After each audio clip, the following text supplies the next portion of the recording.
Okay, today's cardinal lesson, we're talking about this thing called step up in basis.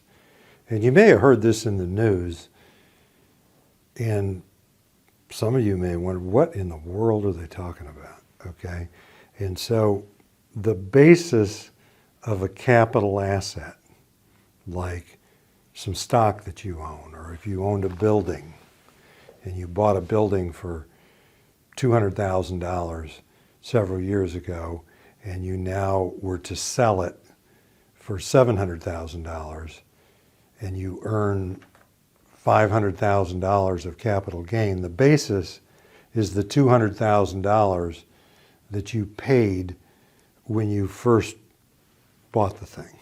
Okay, so whenever you sell a capital asset, and a capital asset could be some shares of stock, it could be a car that appreciated in value, which there's not too many of those. It could be a farm. It could be a business. It could be anything that you buy and you pay a certain amount of money, and then many years later it's worth substantially more or just more. That's a capital asset that you have held, and you don't pay taxes as you go along on that appreciated value. It just is worth more, but you're not having to pay tax as you go along. And so what's been in the news lately is they've been talking about eliminating this in the income tax system or in the estate tax system. So when somebody dies and then they pass their assets on, like that building I was talking about earlier, if a person had bought a building years ago and it was $200,000 and they hadn't depreciated it, it's just that's what they put in it, and then after their death, it's sold for $700,000, or even at their death, it's just given to their son or transferred to their son's basis is stepped up from $200,000 to $700,000.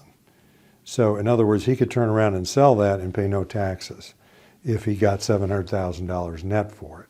So this is a pretty big deal. When you're driving down the road, around this area, the Triangle of North Carolina, or a lot of places in America, you're going down, you see housing development, and then all of a sudden you got a farm with cows grazing in the pasture, and then there's another housing development on the other side, and you're saying, why in the world would how can that guy afford, or that person afford to graze cows on that pasture land?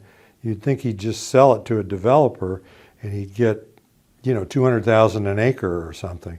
And the reason is, possibly, is first of all, it's his farm and he doesn't want to move. And then it also could be that they're waiting, because they know it goes up in value every year, and they're waiting till the next generation or the next generation's waiting, because he's in a nursing home and they're knowing that he's going to pass at some point, and this property could be going in value from, for $5 million or something, and his basis in that while he's alive is $200,000, and then when he passes away, it's going to get stepped up to $5 million, and he's going to owe, or his beneficiaries are going to owe, no capital gains tax. So a step up in basis happens at death, and what they're talking about or proposing is eliminating that, of saying this is a freebie that goes to America where stuff is appreciated a lot. When it passes to the next generation, they can sell it after that, just take the money, and they owe no taxes to the government. And in some of the latest proposals, and these are only proposals, they're talking about only eliminating it for people that have over $1 million estate. So there's a lot of things floated around, and it takes a lot to change the tax law. And that's why I don't usually talk about proposals too much, because until the stuff's really law, I'm simply talking about that because it's out there in the world a lot, and people are getting an awareness of this step up in basis. Now, if you own some stock that maybe you purchased this a long time ago, or maybe your mother did, and she passed it on to you, or your father, and so you've held these shares and you've owned them for a long time, so they've substantially appreciated since you've had it, and you're kind of wondering, like, what can I do with those? You're thinking about selling them maybe because your parents held them, you held them. Maybe you need the money, and if you need the money, just sell them or sell part of them. If you hold them till your death, then whoever's named to receive them is going to get a step up in basis of whatever they're trading for on the date of your death. So capital assets can pass from generation to generation with a step up in basis and no capital gains tax. There's another alternative to this, is with the shares of stock or the land or anything else, you could donate that in pieces to the charity of your choice. So if you wanted to give those to your church, or you wanted to give them to some society that you belong or some nonprofit, you could do that a little bit of year, and you can actually take as a charitable deduction the value on the date you give the deduction, even though your basis is way lower. So there's a way to give things away and actually get a tax deduction and avoid the capital gains if you give them to a qualified charity. So there's a lot of things we can do in planning. I just generally wanted to define step up in basis. And I want to finish this video where I want to talk about the primary residence, because there are other ways to deal with the primary residence, which just happens to be many people's largest capital asset. In most families in America, they own a home, and they've owned a home for a lot of years, and they may even be, have lost their spouse, and they may be a single person living in this house, a widow or widower, and they've owned it for a lot of years. It's appreciated a lot in value, and now they're thinking about selling it and moving to somewhere else that's more suitable, downsizing. And I have a lot of people come into me that think they're going to owe taxes on this gain that they've gotten on their house, and they're worried about it. And they're surprised to find out that there's a special exclusion for the sale of your primary residence. If you've lived in the home 2 of the last 5 years, that's all you got to certify.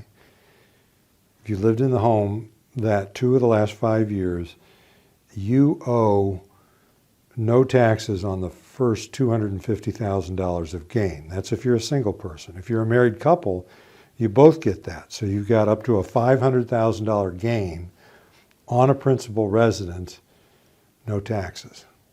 And that's really, for people that are not aware of that and how it works, I wouldn't rely on it just on this video. You need to get some professional advice. But that's a beautiful thing, and that doesn't have anything to do with selling it after you pass away. And in my experience, most of the time the children don't want the house that mom and dad lived in. Now there's exceptions to that. There's people that either mom and dad want them to live there, or one of the kids wants to move in there. But my experience is most of the time the kids don't want the residence anyhow. So with any of this stuff, I don't really like tax planning to drive my clients' life decision making. In other words, taxes are a factor, and they're an important factor.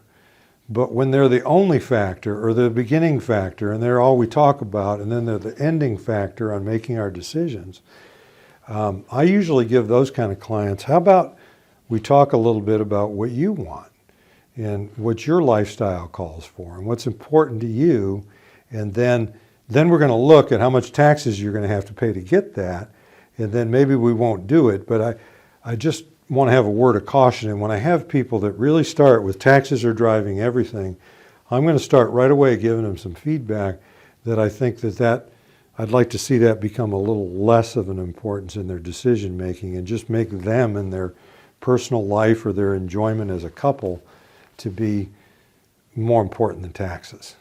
So we're a small family-owned insurance agency. We're not a call center. We're in Durham, North Carolina. I'm Hans Scheil. I have a staff that's wonderful. If you call into us and you want some help with any of these things that you're hearing me talk about on YouTube, we'll be glad to help you. It's a risk-free deal. We're not going to call you repeatedly or sell your information to someone else. We're really here to help people. We'd love to hear from you. I'm Hans Scheil, and I thank you for listening.